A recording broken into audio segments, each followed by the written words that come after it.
When I say Lucifer, who springs to mind? Is it him, or him? Or maybe her? There have been many Lucifers down the years, but in the beginning Lucifer wasn't any of these. He was an actual person. Now I'm going to tell you his name. To begin with, let's look at where Lucifer appears in the Bible. The key verse is in the book of Isaiah, chapter 14, where the prophet writes, "How art thou fallen from heaven, O Lucifer, son of the morning? How art thou cut down to the ground, which didst weaken the nations? For thou hast said in thine heart, I will ascend into heaven. I will exalt my throne above the stars of God.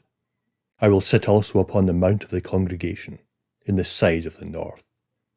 I will ascend above the heights of the clouds. I will be like the Most High. Yet thou shalt be brought down to hell, to the sides of the pit." That's from the King James Version, perhaps the most poetic translation of the Bible into English, although not always the most accurate. Its influence on English literature, though, is immense.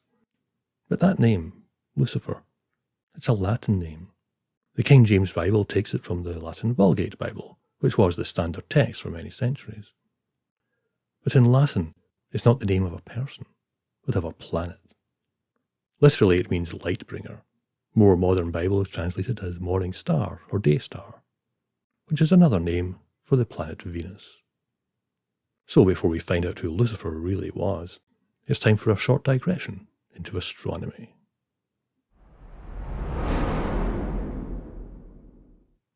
Venus is closer to the Sun than the Earth. That means that whenever you see it in the sky, it's never too far away from the Sun. And because Venus is always close to the Sun, you can only see it at particular times of day. You can't see it when the sun is up because the sky is too bright.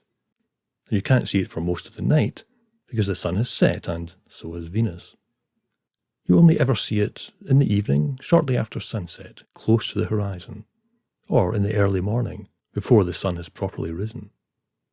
When you see Venus in the evening, it's the evening star, and when you see it in the morning, it's the morning star. It's also important to note that Venus shines very brightly in the sky. This is because it has a dense atmosphere of carbon dioxide and various noxious gases. So dense that the atmospheric pressure at the surface is over 90 times that of Earth, and so noxious that it rains sulfuric acid. It's pretty hellish, really, which is kind of appropriate.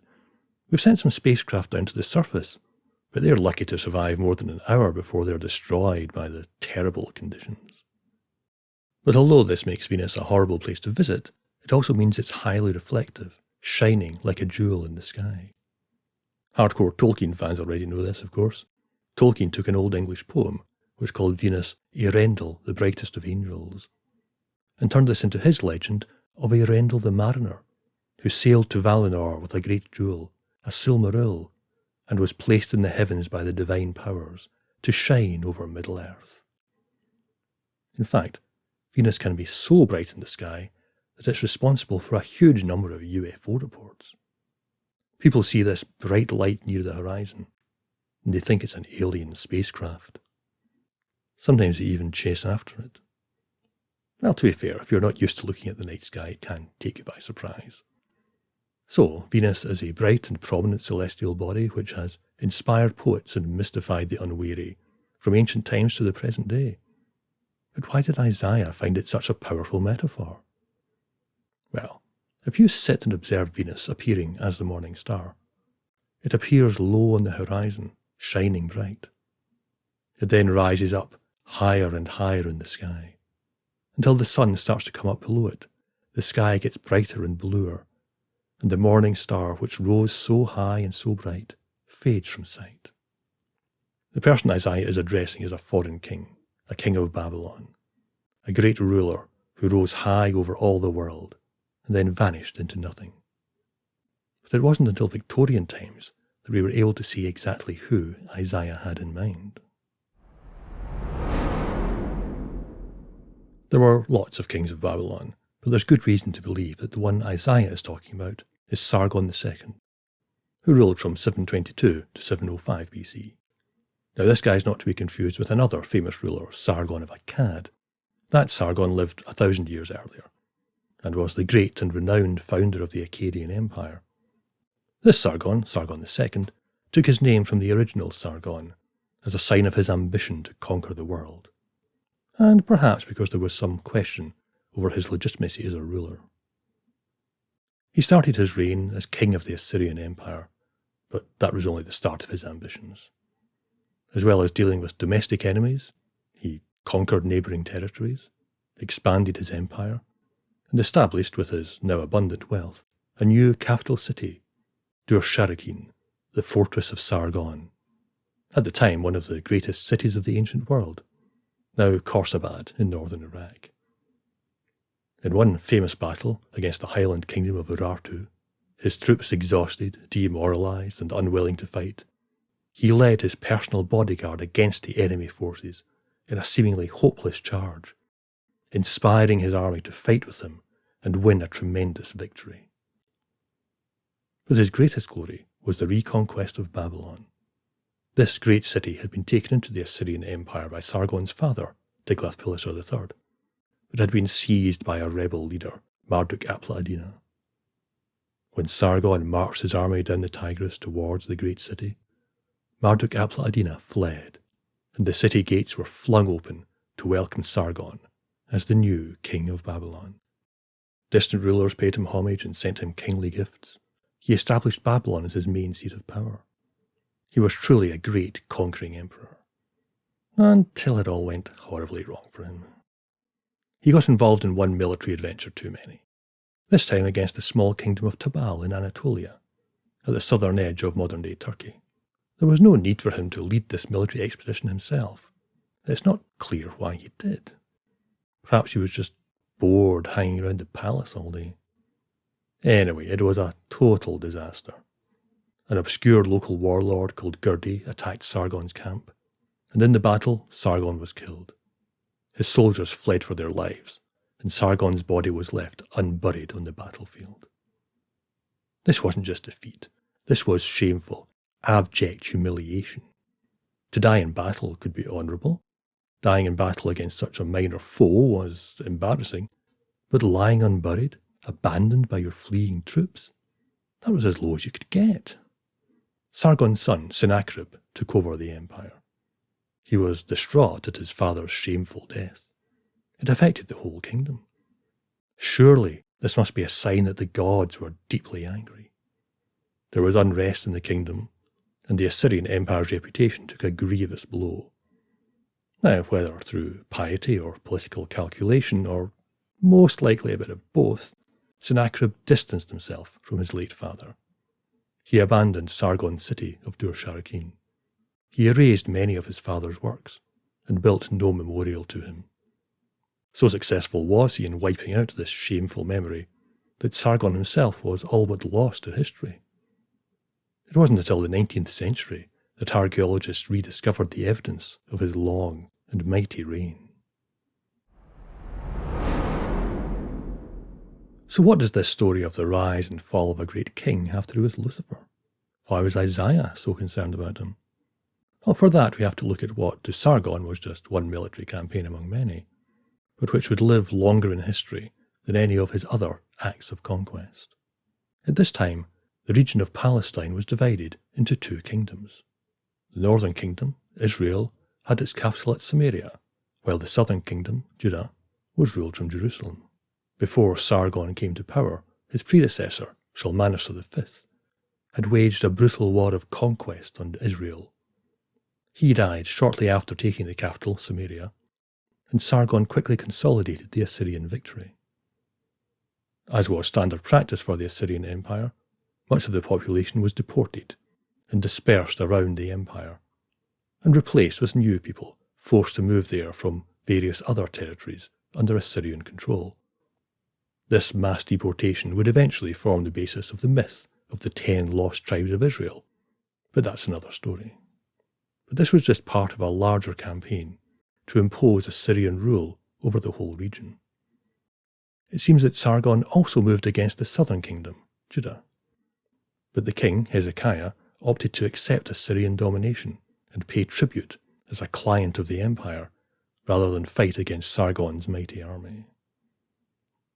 Things changed, though, when Sargon died. Prompted by the political instability caused by his death, and the disgrace surrounding it, various client states rebelled, and this time Hezekiah joined in. It didn't go entirely well. Sargon's son Sennacherib sent in the Assyrian forces to crush the rebellion. They besieged and captured cities across Judah, and then laid siege to Jerusalem. There are different versions of how that went. The leaders of Judah had their version, which was written down in the second book of Kings and incorporated into the Hebrew Bible. That version says that the angel of the Lord set out one night and struck 185,000 Assyrian soldiers down dead, leaving their bodies to be seen lying in the light of the dawn. Sennacherib went home, and Jerusalem was saved. Then there's Sennacherib's version, recorded on an Assyrian prism as the official record of the campaign. This says that Hezekiah's mercenaries and Arab allies deserted him, and that he paid a vast tribute, not just of money, but of jewels, furniture, his musicians, his harem, even his own daughters, so that Sennacherib would end the siege.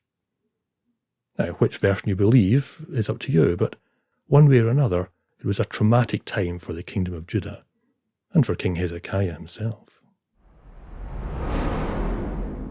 I quoted earlier from the book of Isaiah. This was written, well, the first half of it anyway, by Isaiah ben Amoz, one of the great prophets of the Bible. But like most writers, Isaiah had a day job. In his case, he was advisor to none other than King Hezekiah. He was there when Sargon deported the people of Israel. He was there when Hezekiah became one of Sargon's client kings. And he was there when Sennacherib laid siege to Jerusalem. And of course, he knew the story. Everyone knew the story of how Sargon died in disgrace, abandoned by his troops, his body left to rot on the battlefield. So when he was composing his great book, in which he rails against the evils of the Assyrian Empire, he was sure to stick the knife in. I mean, you just don't pass up material like that. So, chapter 14 of the book of Isaiah is nothing less than an extended taunt of Sargon II, the late disgraced king of Assyria and Babylon. Maggots are the bed beneath you, and worms are your covering. You are cast out away from your grave like loathsome carrion. I mean, he really goes for it. It's a long, visceral, angrily poetic tirade against the oppressor. And it's in the middle of this that we get the key verse. How you are fallen from heaven, O morning star, son of dawn. How you are cut down to the ground, you who laid the nations low. Or, as the King James Version put it, how art thou fallen from heaven, O Lucifer, son of the morning. So much for Sargon. But we still have to get from a disgraced king to the devil himself, and that is going to take a little bit of unpacking. So let's start with Satan. In the Hebrew Bible, what Christians call the Old Testament, Satan is not an evil entity opposed to God. He's a servant of God who tests people on God's behalf. The book of Job is the classic example. Job is a man who is doing well in life, faithful to God. And Satan comes along to God and says, yeah, of course this guy worships you now, everything's going well for him. But if you mess up his life enough, he'll lose his faith. God says, go ahead, do it, see what happens. And Satan, on God's behalf and with God's permission, wrecks Job's life just to test his faith. It's a book of sublimely beautiful poetry, but the important point for our purposes is that Satan is just doing what God has authorized him to do. That's the original version of Satan. And this role as a tester carries through into the Christian Gospels, with Jesus going out into the wilderness for 40 days, and Satan tempting him to misuse his divine powers, whether to feed himself or to become a great earthly ruler. But in the centuries between Job and Jesus, the Jewish people picked up all sorts of influences from the cultures around them. Mostly this was a gradual cultural diffusion, but there was one big, dramatic exception. Over 100 years after the time of Sargon II, Jerusalem was finally conquered by the Babylonian Empire in 587 BC, after about 10 years of conflict. Much as Sargon had done earlier in Israel, the Babylonian conquerors forcibly moved the entire elite of Jerusalem to Babylon, in stages over about 10 years. This Babylonian exile was a crucial event in the history of the Jewish people and the development of Jewish religion. It lasted nearly 50 years, until a later Persian king of Babylon, Cyrus the Great, ended the exile and allowed the Jews to return home. In that period of exile, there were huge developments in Jewish thought and literature, much more than I can go into here. But as far as the story of Lucifer is concerned, the key thing is that Jewish thinkers came into contact with the Zoroastrian religion. Zoroastrianism is one of the world's oldest living religions. It was the official religion of Persia for about 1,000 years, before Islam took over and Zoroastrianism dwindled. These days there's not many Zoroastrians about, maybe 100,000 or so across the world, mainly in India and Iran. So it's not a religion most people know much about, although you've almost certainly heard of one famous Zoroastrian. I'm not going to go into the Zoroastrian faith properly here, not even just to talk about all the ways that it has influenced other religions. So, apologies to any Zoroastrians watching this, but the key point right now is that the Zoroastrians have a dualistic model of the universe, with the forces of good and evil opposed to each other in a cosmic struggle between the creator deity and a wicked adversary. This idea hadn't existed in the Jewish faith before the exile to Babylon. But during that period of exile, the Jews took on a lot of influences from the Persian religion, and this was one of them. And even after the exile was over, and Jerusalem was restored as the centre of Jewish worship and culture, Judah was still under Persian control and influence for another 2 centuries. And the figure of Satan became transformed from an agent of God who tests your faith into an implacably evil being. And when the region was taken over by the Greeks, there was a period of persecution and war in the mid-2nd century. This spurred even more belief to develop about a war in heaven between God and the forces of evil, and the idea that the devil was an angel who had rebelled against God and fallen from heaven. A lot of this can be seen in texts written after the books of the Hebrew Bible, but before the first Christian writings. Books like Enoch and Jubilees, which show some of the wide range of ideas that were bubbling and fermenting in Jewish culture prior to and during the beginnings of Christianity. The Book of Enoch is a compilation of dramatic and apocalyptic stories and visions. It includes material written over a period of time from 200 BC to 60 BC, so it's in between the Hebrew Bible and the Christian New Testament. In the earliest parts, we get the story of how a group of angels rebelled against God, coming down to earth to have children with human women.